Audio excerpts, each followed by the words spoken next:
तुकाराम की चर्चा चल रही है साधकजनों। संत तुकाराम। कल आप जी ने देखा बेचारी की पत्नी बहुत कर्कश है, हाथ तक उठा देती है तुकाराम पर तुकाराम बहुत शांत स्वभाव के, अक्रोधी, बहुत बैलेंस्ड माइंड, विचलित न होने वाले महात्मा, हर वक्त भक्ति में तल्लीन रहने वाले महात्मा, परमात्मा की याद में हर वक्त खोए रहने वाले महात्मा तुकाराम। जो जितना साधकजनों परमात्मा को याद करता है, आप विश्वास रखिएगा कि परमात्मा भी उसे उतना ही याद करता है, संभवतः उससे भी ज्यादा। आज भगवान विठल कहते हैं पंढरपुर में उस वक्त की बात होगी। पंढरपुर में सुबह ही दर्शनार्थ पंक्तियां बन जाती हैं। कईयों की तो बारी शाम तक दर्शनों के लिए आती है। उस वक्त की ऐसी बात होगी, मानो बहुत भीड़ होती है विठल भगवान के दर्शन करने के लिए। मां लक्ष्मी को लगा कि भगवान इतनी भीड़ से संतुष्ट नहीं है। मां लक्ष्मी को लगा कि भगवान ऐसे ऐसे इधर उधर देख रहे हैं जैसे कि किसी को खोज रहे हों। आखिर उदासी का कारण पूछा। इतनी भीड़ यहां इकट्ठी हुई है, इतने दर्शनार्थी लोग सुबह से दर्शन कर रहे हैं आपके, आप किसको खोज रहे हैं? आप उदास क्यों हैं? कहा लक्ष्मी, ये जितने भी मेरे दर्शन करने के लिए आए हैं ये मेरे लिए नहीं आते, मैं उसे खोज रहा हूं जो मेरे लिए आता है। ये तो मेरे से भौतिक वस्तुएं इत्यादि मांगने के लिए आते हैं, मेरी चाह किसी को नहीं है। भक्ति किसी को नहीं चाहिए तो फिर भगवान भी किसी को नहीं चाहिए। ये सब तो अपनी कोई ना कोई अंदर समस्या लेके आए हुए हैं और वह समस्या ही मुझे सुनाना चाहते हैं। तो सच मान लक्ष्मी, ये मेरे दर्शन करने के लिए नहीं आते, ये अपने दर्शन देने के लिए आते हैं। इनके हृदय में कोई ना कोई किसी प्रकार की मांग होती है। देख कैसे मेरे आगे आगे होते हैं ताकि मैं इनके दर्शन कर लूं। इनको मेरे दर्शन की चाह नहीं है। ही सो फ्रैंक, सब कुछ जाननहार, बहुत अच्छी तरह से जानते हैं भीतर की बातें कि भीतर क्या है इन साधकों के अंदर। ये दर्शन करने वाले जो आए हैं ये क्या है, अपनी अपनी समस्या लेके आए हैं। किसको कुछ चाहिए, किसको कुछ चाहिए, कोई समस्या सुलझवाना चाहता है, कोई कुछ बताना चाहता है, कोई परमात्मा की बात कोई नहीं करने वाला है। ना इन्हें भक्ति चाहिए, ना इन्हें भगवान चाहिए। भगवान उदास है। तो मां लक्ष्मी पूछती है, फिर आप किसको खोज रहे हैं? तुकाराम को। भगवान छुपाते थोड़ी हैं कोई, उन्हें संसार को प्लीज करके क्या कर लिया है। तो एक साफ बात, मैं तुकाराम को खोज रहा हूं।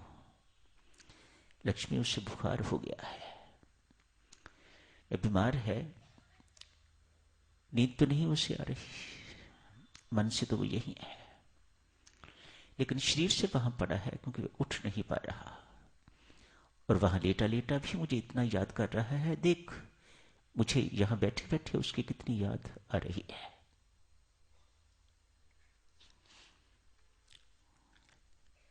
भक्तजनों कहते हैं कि भगवान उस दिन तुकाराम के घर गए दर्शन करने के लिए। ये भक्ति की महिमा है। तुकाराम ऐसे भक्त, तुकाराम की मान्यता थी ओ संसार वालों, तुम वास्तविक काम करो।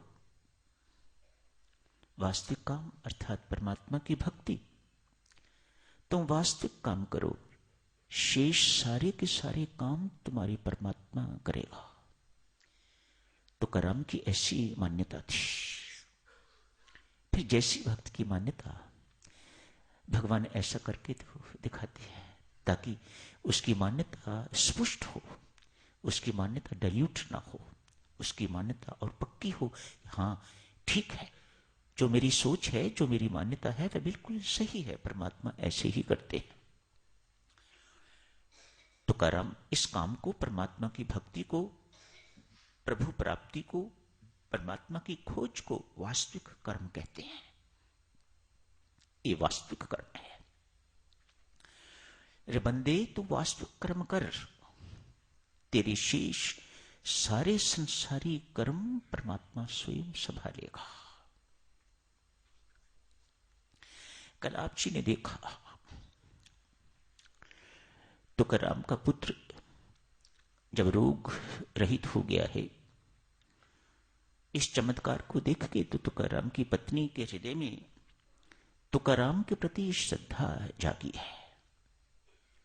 मानो अब वो अपने पति को मारना नहीं चाहती, अपने पति को गालियां इत्यादि नहीं निकालती, लेकिन विट्ठल को तो अभी भी गालियां निकालती है, उससे वह खुश नहीं है। भगवान को तो अभी भी वो अच्छा नहीं मानती, अनिष्ट बोलती है। आए साधक सुनो, तुकाराम की ख्याति बढ़ती जा रही है, भक्ति भी बढ़ती जा रही है। परमेश्वर तुकाराम के माध्यम से तरह तरह के चमत्कार करते हैं। भक्त, अच्छा भक्त, असली भक्त कभी नहीं चाहता कि वह कोई चमत्कार करके दिखाए, वह सिद्धियां अपने जीवन में चाहता ही नहीं है। ये चमत्कार सिद्धियों के कारण हुआ करते हैं और वह सिद्धि अपने जीवन में बिल्कुल नहीं चाहता। तू बैठा है ना, सिद्धियों का मालिक, ये तेरे पास ही रहे। ये भक्त की भावना हुआ करती है। जहां भगवान की भावना ये होती है कि मेरा भक्त आगे हो, ये पुश करता है पीछे से, ये आगे बढ़े। वहां साधक चलो, भक्त की भी भावना ये होती है, नहीं परमात्मा, मैं सदा पीछे रहूं, तू सदा आगे रह। मानो एक दूसरे को आगे करने की एक होड़ सी लगी हुई होती है भक्त और भगवान के अंदर। जीत तो आखिर साधक चुनो फिर भक्त की ही होती है। भगवान को भक्त के सामने हारना बहुत अच्छा लगता है। भगवान की वास्तविक जीत यही है कि उसका भक्त जीत जाए। ख्याति देख के साधक चुनो, बहुत से लोग, विशेषतया विद्वान इत्यादि, ये अनपढ़ व्यक्ति, अच्छी जाति का नहीं, इत्यादि इत्यादि, इतना विद्वान हो गया है ये, इस प्रकार से प्रवचन करता है, इस प्रकार से बोलता है, भक्ति की बातें करता है, तो विद्वान इत्यादि बहुत ईर्ष्यालु हो गए। जहां तक कि राजा भी ईर्ष्यालु हो गया वहां का। लोगों ने पट्टी पढ़ाई राजा को, तुकाराम के लिए हुक्म कर दिया, तेरी जाति अच्छी नहीं है, तू मंदिर में नहीं जा सकता। बेचारे के जान प्राण सब जो निकल गए।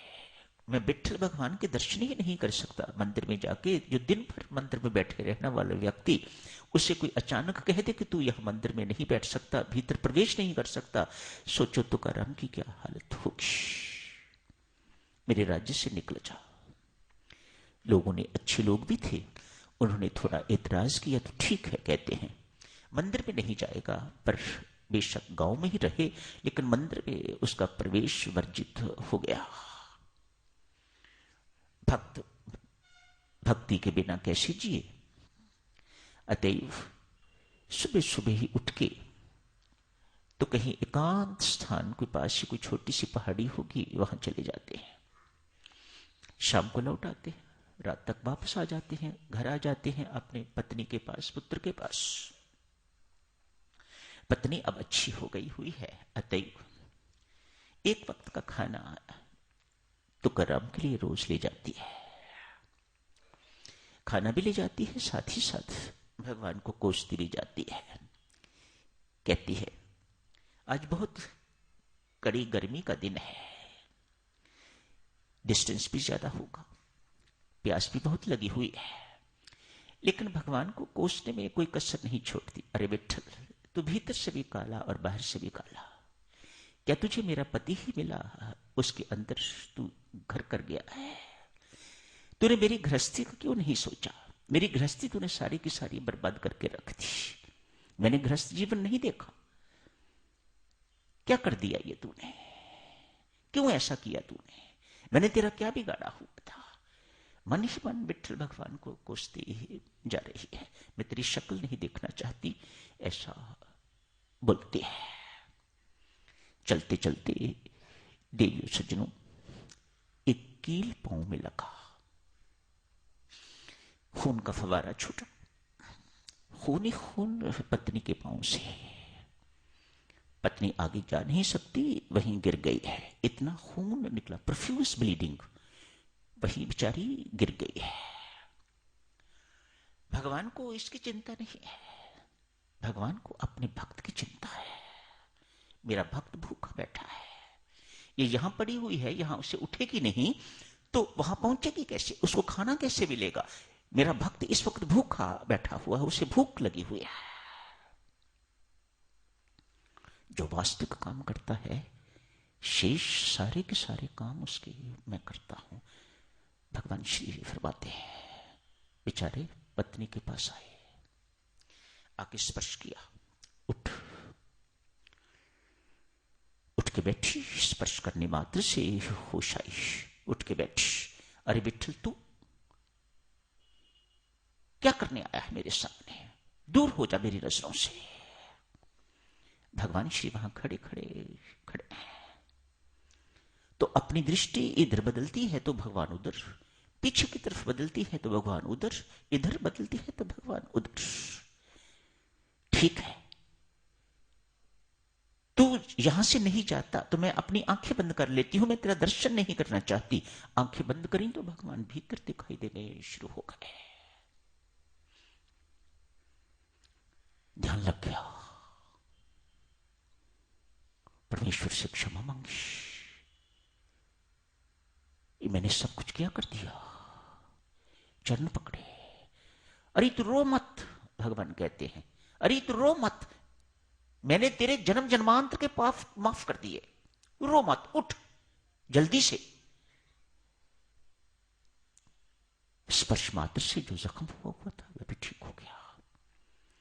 कहा, विठ्ठल, मेरे में उठने की हिम्मत नहीं, मुझे बहुत प्यास लगी है। भगवान ने पास ही पड़ा हुआ पत्थर कहीं पर मारा, पत्थर मारने से फवारा निकला, जल पिया। ठीक है ना तू अब? हाँ मैं ठीक हूं, चल फिर। दोनों विठ्ठल और तुकाराम की पत्नी इकट्ठे तुकाराम के पास पहुंचे। इन दोनों को इकट्ठे देखकर तो मन ही मन सोच रहे हैं, ये आज कैसा चमत्कार। अंधकार और सूर्य साथ साथ, मेरी पत्नी विठ्ठल भगवान के साथ। भूख प्यास भगवान के दर्शन करके तुकाराम की मिट गई, खत्म हो गई। उसे कुछ खाने को नहीं चाहिए, उसे कुछ पीने को नहीं चाहिए, पर चकित है बहुत, अचंभित है बहुत। कहा, महाराज आप इसके साथ? नहीं विठ्ठल, नहीं तुकाराम, मैं इसके साथ नहीं, मैं तेरे साथ। जो कुछ मैंने किया इसके लिए नहीं किया, तेरे लिए किया है।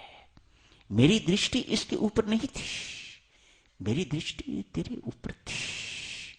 तुझे भूख लगी हुई है, तुझे खाना मिलना चाहिए, तुझे खाने में देरी नहीं होनी चाहिए, तुझे प्यास लगी होगी, इत्यादि इत्यादि। मेरी दृष्टि तेरे ऊपर केंद्रित, क्योंकि तेरे ऊपर केंद्रित, तुझे ये सब कुछ देना था, मिलना था, देना चाहिए, मिलना चाहिए।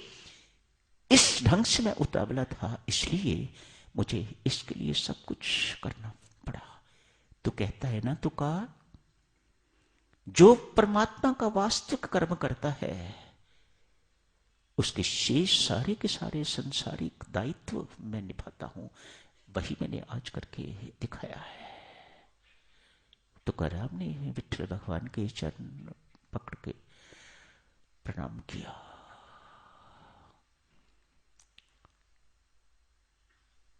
भगवान श्री ने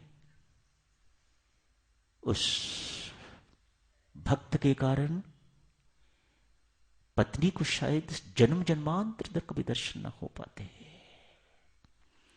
भगवान श्री यहां फरमाते हैं, देवियों सज्जनों, अरे तुका, न जाने तेरे कितने संबंधियों का दायित्व मैंने अपने ऊपर लिया हुआ है। ये सत्य है सज्जनों। भक्त की कई पीढ़ियां भक्ति के कारण,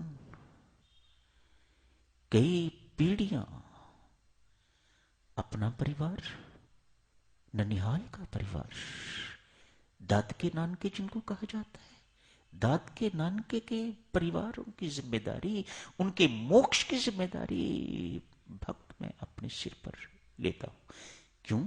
मेरी दृष्टि भक्त पर टिकी हुई हुआ करती है। वे बहुत बड़ी बड़ी भूलें भी करते हैं तो मैं उन्हें इग्नोर कर देता हूं, सिर्फ इस कारण ये मेरे भक्त का संबंधी है, ये मेरे भक्त का रिश्तेदार है। तो यही समाप्त करने की इजाजत दीजिएगा।